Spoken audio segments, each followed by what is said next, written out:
اعوذ باللہ من الشیطان الرجیم بسم اللہ الرحمن الرحیم۔ شروع اللہ کے نام سے جو بڑا مہربان نہایت رحم کرنے والا ہے۔ تمام تبیر نامہ 126 دیکھنے والوں کو میں ناصر نجم خوش آمدید کہتا ہوں اور امید کرتا ہوں کہ آپ سب خیر خیریت سے ہوں گے۔ آج کا عنوان ہے سانپ دیکھنے کی تمام تبیریں ایک ہی ویڈیو میں۔ جتنی بھی سانپ دیکھنے کی تبیریں ہوں گی، جس طرح سارے جو ہے اس میں سانپ دیکھنا، اگر کوئی شخص سانپ دیکھتا ہے یا سانپ کا ڈنگ مارنا، سانپ کو مارنا یا سانپ کو پکڑنا، یہ ان چاروں تعبیروں کی جو آج ہم ڈسکس کریں گے اس ویڈیو میں۔ اس سے پہلے کہ میں ان کی تعبیریں آپ کے سامنے پیش کروں، آپ لوگوں سے گزارش ہے کہ تبیر نامہ 126 کو سبسکرائب کر دیں، ویڈیو کو لائک اور شیئر کر دیں اور بیل آئیکن کو پریس کر دیں تاکہ ہر نئی آنے والی ویڈیو آپ تک پہنچ سکے۔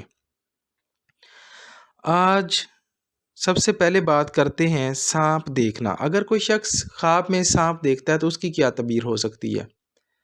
اس کی تعبیر یہ ہے کہ سانپ دیکھنا دشمن دیکھنے کے مترادف ہے۔ تو اس کا مطلب ہے اگر آپ سانپ دیکھتے ہیں خواب میں تو اس کا مطلب ہے کہ آپ کا کوئی دشمن ہے۔ اس کے بعد جو دوسرے نمبر پر ہے کہ سانپ کا ڈنگ مارنا، تو جیسا کہ میں نے آپ کو کہا کہ سانپ دیکھنا دشمن دیکھنے کے مترادف ہے۔ اگر سانپ آپ کو ڈنگ مارتا ہے اور آپ کو نقصان پہنچاتا ہے، اس کا مطلب ہے کہ دشمن آپ کو نقصان پہنچائے گا، دشمن آپ پر حاوی ہوگا، دشمن آپ پر حملہ آور ہوگا، لہٰذا اس میں آپ کو بہت بڑا نقصان پہنچا سکتا ہے۔ اسی طرح سانپ کو مارنا، اگر کوئی شخص سانپ کو مارتا ہے تو جیسے کہ میں نے آپ کو بتایا کہ سانپ دیکھنا دشمن دیکھنے کے مترادف ہے، لہٰذا سانپ مارنا دشمن مارنے کے مترادف ہے، لہٰذا آپ دشمن کو مارتے ہیں تو یہ آپ کے لیے ٹھیک ہے سانپ کو مار دینا۔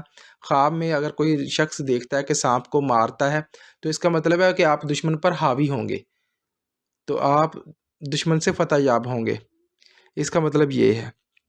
اس کے بعد آتا ہے کہ سانپ کو اگر کوئی پکڑ لیتا ہے، اگر کوئی شخص سانپ کو پکڑ لیتا ہے، اس کا مطلب ہے کہ آپ جو ہے دشمن کو پکڑ لیتے ہیں، آپ دشمن پر حاوی ہوتے ہیں، آپ دشمن پر فتح یاب ہوتے ہیں، دشمن کو اپنے ہاتھ میں لے لیتے ہیں۔ لہٰذا یہ تعبیریں تھی سانپ دیکھنے کی، میں نے جو آپ سب کو بتائی۔ اپنا ڈھیر سارا خیال رکھیے گا اور دعاؤں میں یاد رکھیے گا۔ اللہ حافظ۔